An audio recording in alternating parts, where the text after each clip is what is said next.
Mouse Rumblings fans, I just finished watching a Young Turks video about Roberto Unger, Barack Obama's former Harvard at-law teacher, who told people not to vote for him and all the reasons that he had with that. Not to support Republicans, but in fact quite the opposite. Now, when I watched the Young Turks, Cenk Uyghur's version, I couldn't help but be struck by the liberalism in it and how close he gets to the truth, but at the last moment always pulls back and resorts to liberalism. And what I really would like to do is reply to that video in an honest manner and speak from the heart for real. Now, Unger pointed out that Barack Obama did everything the financial elite wanted him to do. He did everything the capitalist class, he didn't use the word capitalist class, but it's basically what he meant. And how he did everything they wanted, followed through on everything that probably pretty much would have been done under John McCain. I couldn't even remember his name.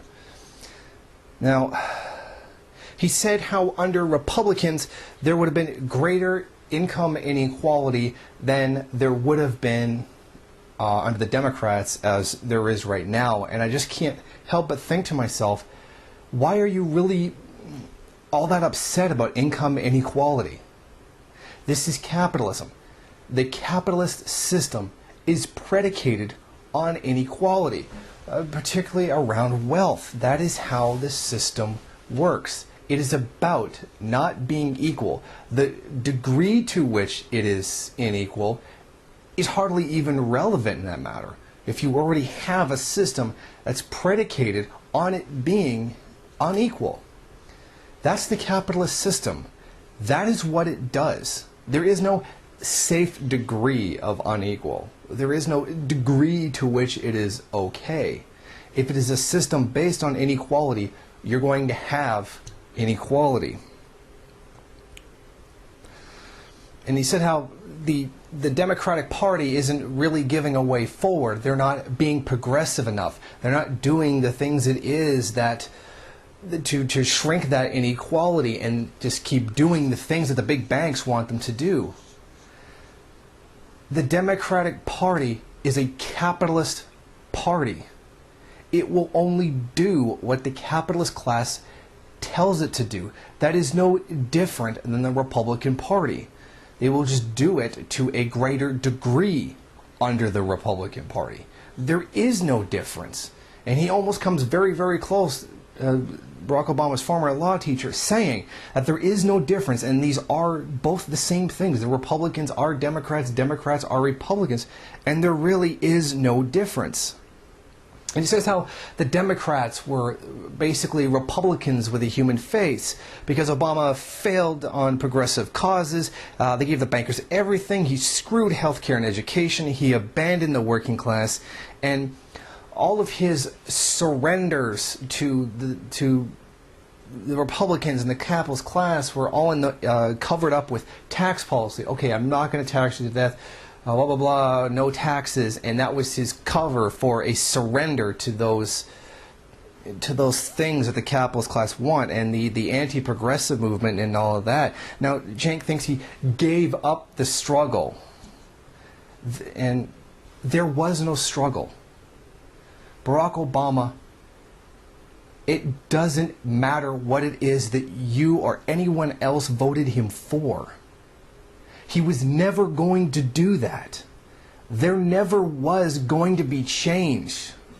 It's the same system over and over again. Whether you vote Republican or you vote Democrat, it is the same thing every time, no matter what. There never was any intention to make any change. This is that human face that people just aren't getting. There is not going to be any change. Voting for the Democrats is hardly better than voting Republican. The same things keep happening over and over again. This is not progressiveness. He did not fail at being progressive, as he never intended to begin with. Politicians don't fail. They do exactly what they were intended to do, exactly what they were meant to do. It is not any different. And you listen to Cenk say, Obama delivered politics to the rule of money. Of course he did. This is a capitalist system. The capitalists have the power. They have the money. They have the wealth. It is their interests that get put through. To complain that politics went into the hands of the people who have money is almost a childish naivete. It's capitalism. The capitalists have power. I don't know where they're getting this idea from that's not the way it's intended to be. It was always that way.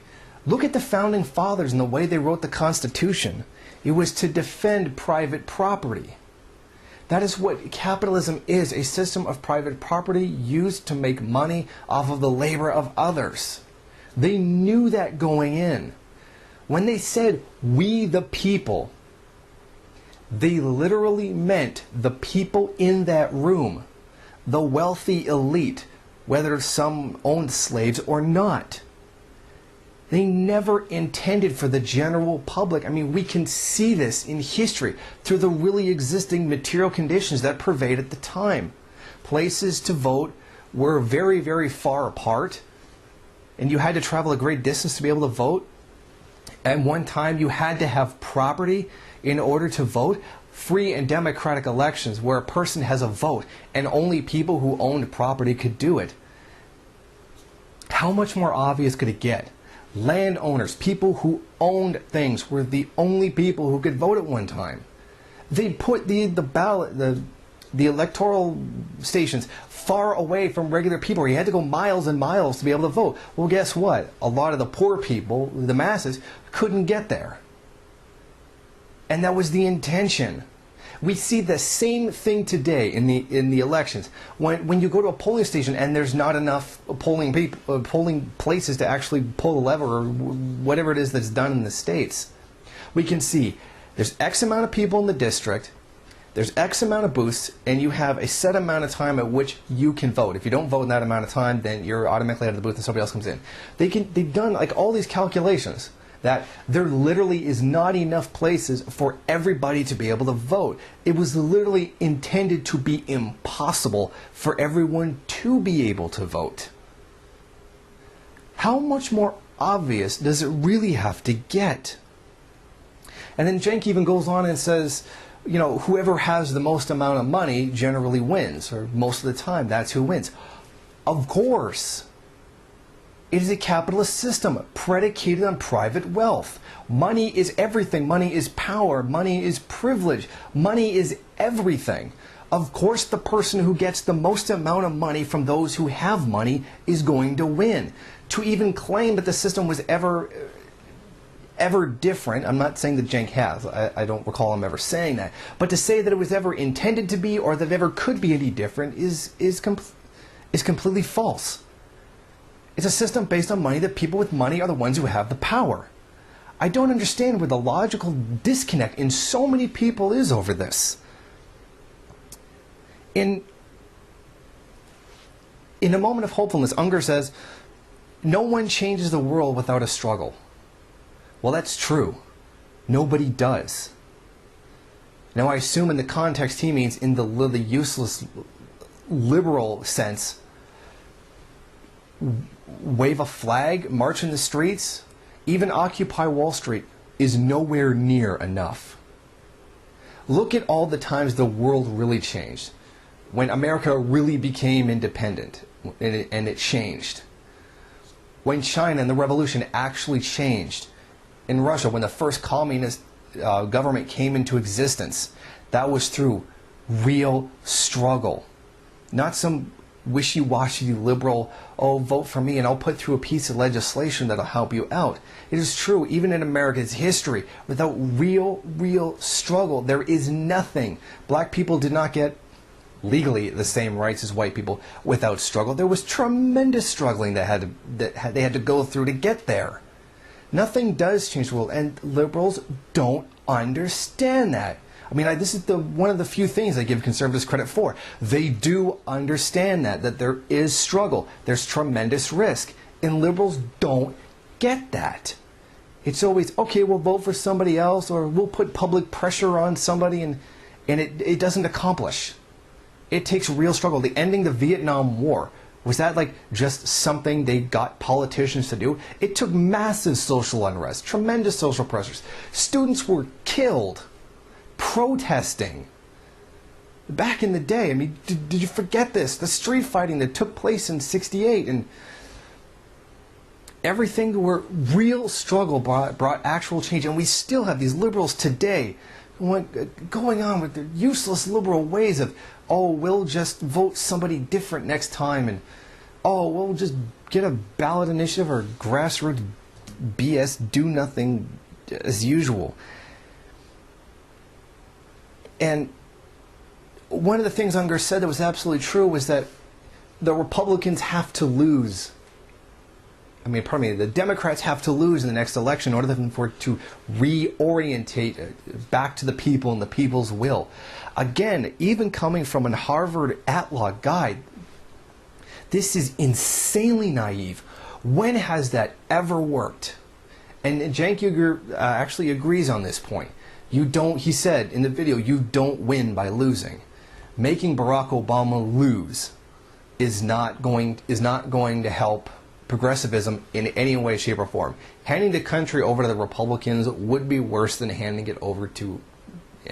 continuing to have it in the hands of the Democrats. And that's true. That is not going to change any. Well, yeah, it is going to change things. It's not going to make things better. It's not going to get the change that they want, and for the Democrats to be more progressive and to have finally learned their lesson. It is the same kind of fallacy of representative politics that Al Sharpton always fell into. Well, we need to get together, and we as black people have to get together and put pressure on the Democrats to do what it is that we want so that we can hold them to their word. Oh, well, what are you going to do if they don't? Vote Republican? The Democrats know that. What are black people going to do? Vote directly against themselves to try to teach the Democrats a lesson? That's insane. And that is not going to work. And it's the same thing here. If you make Barack Obama lose in the next election thinking that'll reorientate the Democratic Party back to the will of the masses where it never was, any more than Republicans ever were, that's insane. And that completely defies all U.S. history. It is intensely naive.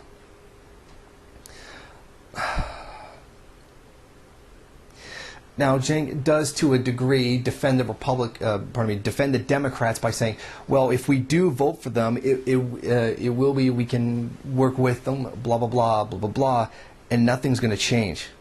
It doesn't change, and it will never change, Cenk. There's nothing you can do to the Democratic Party to make them do what the people want. It's never going to happen. They are not intended to. The entire system is structured in a way that it's not possible because the Democratic Party, just like the Republican Party, does not answer to the voters. It does not answer to the public. It answers to the people that fund it. And that is the same people who fund the Republican Party. Nothing is going to change that. It doesn't change. Now, in one of those rare moments where Cenk is so close to getting the truth, just like right there, right on the edge, to just step over and finally get it. He says, we need a political revolution, not one of force, which is not in a system that takes money from the same rich people. And he finally acknowledges that and realizes that's how this really works. And that is what it has always been about, and it's what it will always be about. And then he says change must come through a constitutional amendment. A constitutional amendment to take power away from the rich is not going to happen. It will not work. You cannot walk into a system completely and wholly owned by the rich, the capitalist class, and then just say, here's a piece of paper that says you have to stop controlling things. That is not going to work. That is, I can't think of any word other than naive. I mean, Cenk has to know that. On some level, somewhere, Cenk has to know that just handing the ruling class a piece of paper that says stop, you want to give the bankers the financial elite a piece of paper with a cease and desist order? Who's going to enforce that? The government? They own the government. They own the politicians. They own the police. They own the military. It is not going to happen through putting in some constitutional legislation. And what he does to forward that, he says, well, you know, click here and go see our super PAC. And to me, it reeks of click here to donate. You go give our super PAC money. And then our super PAC will give money to politicians the same way that bankers do, and then they'll be listening to us. This is predicated on a massive logical fallacy. The banking elite alone, just take the 5 top banks, never mind the entire rest of the country or the rest of the entire financial aristocracy. They own the majority of all the wealth in the country. And in many cases, their class, the people that they belong to, own the majority of the wealth of the entire world. It is a literal impossibility for the super PAC or anybody who's not in the 1% to be able to outspend the 1%. They own the majority of the world's wealth. They own the majority of the money. It is literally impossible to outspend them. I don't know why liberals don't understand that. It has to be refusal on some level that we have to exist this, or theoretically something worse will come into existence. You can't outspend the people who own the bank. It is not going to happen. And in here we can kind of see Cenk Uygur supporting his own material interests. Donate to, the super PAC that I'm a part of, and I'm a big player in this. I don't think he actually owns that, but he is a big part of it. Donate to this, and that increases his status, and that gives him more power as a journalist online, because as he said before, he doesn't believe in he doesn't believe in participatory democracy. He believes in representative democracy, which means in the end, he is still for someone to make decisions for you. And they're influenced by, as he says, the media and the money. Well, he's connected to the money that's supposed to be going to the politician, and he is, to a degree, the media that talks about the politician. So he is in a moment of a class contradiction, understanding that his interests go above the interests of the actual masses in a representative democracy. In a participatory democracy, he would no longer have that power. To some degree, he would have some power because he does own media, but he would not have the same kind of influence that he had as being part of the super PAC or being a big player in it, or whatever it is that his actual relationship to that is. It's disheartening to see him do this. I mean, I've been watching Cenk for years. And he went from being, a cheerleader for the Democrats to starting to question them, and then coming against them, and then realizing that they're just the same, but then always keeping this mentality that he can change them.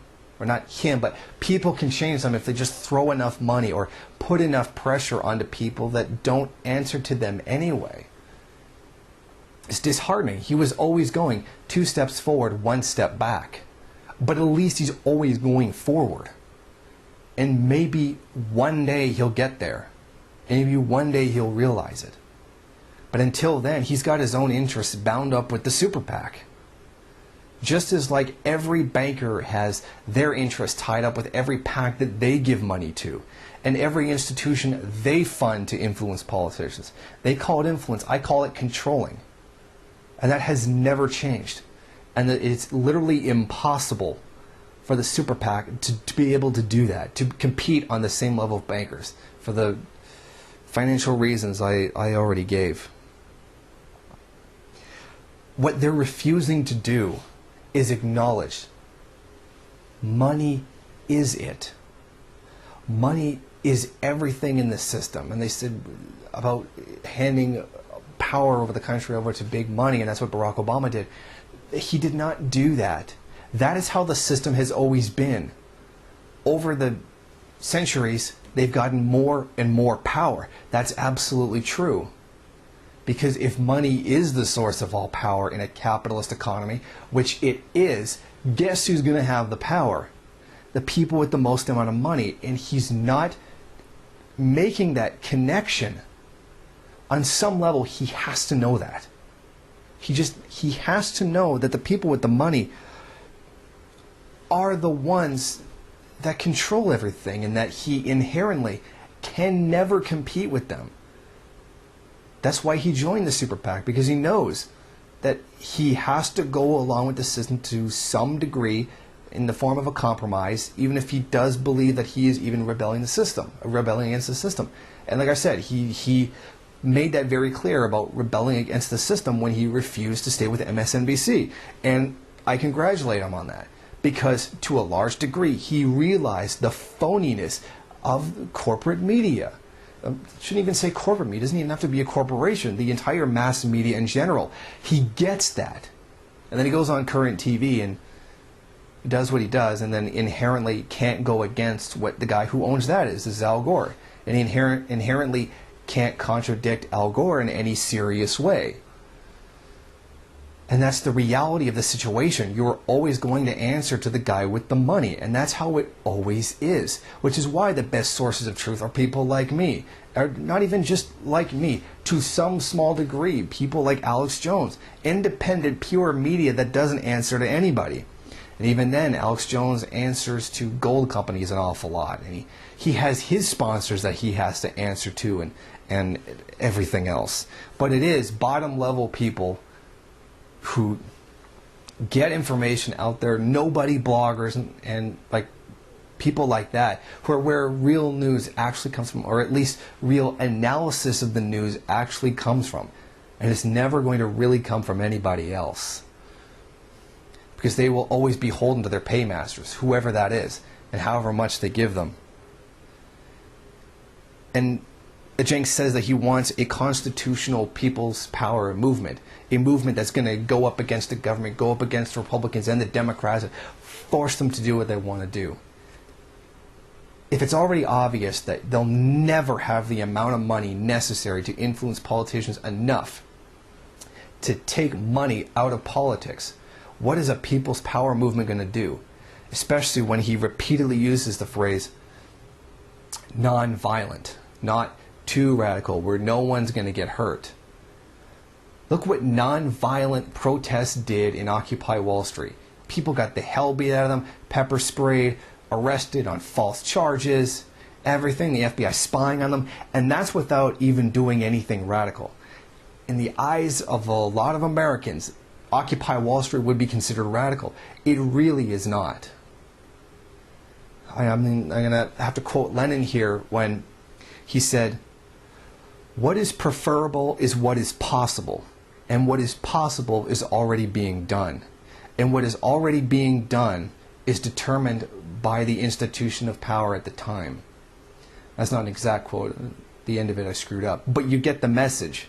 You are allowed to protest in the street, holding a sign, being angry at the bankers, because that's what you're allowed to do. That's what they will let you do. They're not willing to transcend the limits placed on them by the capitalist class. This is what's preferable because it's possible. And that is the limitations that's being put on the working class, the real people of America that are being ignored. And frankly, I don't really put much stock into the whining of the middle class, because as the working class and the poor class were getting pounded for the last 20 years, 30 years, they didn't care at all. The middle class didn't give a damn. They jumped on the organs of the ruling elite, the capital class, the bankers class, and defended their privileged position over that of the working class and the poor class. So my heart really doesn't go out to the middle class during this recession. And that's why we're only hearing anger now after the 2008 economic collapse, was because the middle class got it. And they're mad as hell, and they're not going to take it anymore. When it was the majority working and poor class that were suffering, no one gave a damn. No one. They were told to shut up and get the job that wasn't there. And that's what happens and that's how it's always happened. And that's not any different now than it was then. A constitutional people's power will do nothing. Look what happened during any serious protest. The 60s, people were killed by the government. What do you think would happen if in any way, shape, or form the power in the government was actually challenged by a people's power constitutional amendment movement thing? The soldiers of the ruling class, the police, the military, the National Guard would come down on you like the banhammer of God. Because that is exactly what is supposed to happen. And that is what happens every time any power institution is ever challenged. To say that you're just going to have some kind of people's movement where people go on the street and hold signs and sing songs, or even going so far as to smash windows of stores and looting, or even so far as the LA risings after the cops got off for beating Rodney King. And I do believe to an extent that that was an uprising. That was a massive explosion of anger towards an injustice, a horribly unfocused explosion of raw emotion towards that injustice, but it was an uprising of sorts. Of course, it was completely uncontrolled and chaotic because nobody was leading them, and nobody had a political objective behind it. They were just merely expressing the anger at the system that keeps doing these things to them over and over again. And no matter how much reality keeps telling us, how much analysis tells us that there's a series of contradictions throughout capitalism. Capitalism is a series of contradictions. You have a politician, the people, the ruling class. The politicians are obligated to do the will of the people, but they are funded by the ruling elite. So they're in a contradiction. They have to follow the will of the people to get elected, but they have to do the bidding of the ruling elite who funds them. That is a contradiction. Guess who always wins on that side of a contradiction? The bankers, the ruling class, the capitalist class. They always win.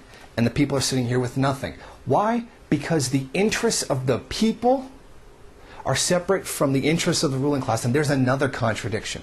Capitalism is a series of contradictions. And until the mass consciousness of the people can finally accept that as a truth, that there are competing contradictions, and that peace, prosperity can only come when these contradictions are resolved. That is what Marxism teaches us. Capitalism is a series of contradictions, and these contradictions have to be resolved in order for that better world to exist. As long as people keep believing this idea that we can just throw money at politicians too, or if we just vote somebody else to try to teach that guy a lesson, or just vote something different next time and then it'll be all good, the next guy is going to come along and he's going to promise change, nothing will ever change. And despite the fact that a black man was elected, which is a victory in itself in a way, the more things change, the more they stay the same. As much as America has changed from the days of colonization, the genocide of Native Americans, the 150 million Africans that were killed to build that system on top of the resources that the Aboriginal population was killed off to get a hold of, it still remains the same.